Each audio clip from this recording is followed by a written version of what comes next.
આણંદ મહાનગરપાલિકા ફરી એક વખત એક્શન મોડમાં જોવા મળી રહી છે। પાલિકા દ્વારા સવારથી દબાણો દૂર કરવાની કામગીરી શરૂ કરવામાં આવી છે।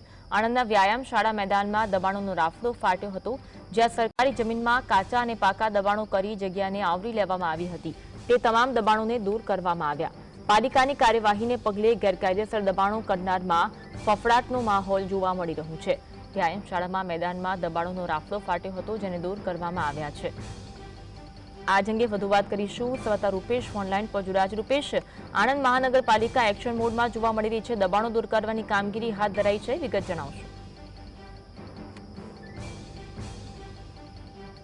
જે પ્રોપર્ટી આપી હતી એ પ્રોપર્ટી ભાડા કરાર પૂરો થઈ ગયો હોય છતાં પણ લોકો ખાલી નહોતા કરતા અને એક રીતનો રિક્ષાનું દબાણ જ કરી દીધું હતું। એટલે વડોદરા એટલે આણંદ મહાનગરપાલિકાની ટીમ એક્શનમાં આવી અને ત્વરિત વિસ્તારમાં 4 બુલડોઝર અને પોલીસ બંદોબસ્ત સાથે વિસ્તારમાં જઈ અને જે દબાણો જે ગેરકાયદેસર દબાણો હતા, કાચા પાકા મકાનો સહિતના દબાણો હતા, એ દૂર કરવાની કાર્યવાહી હાથ ધરી છે।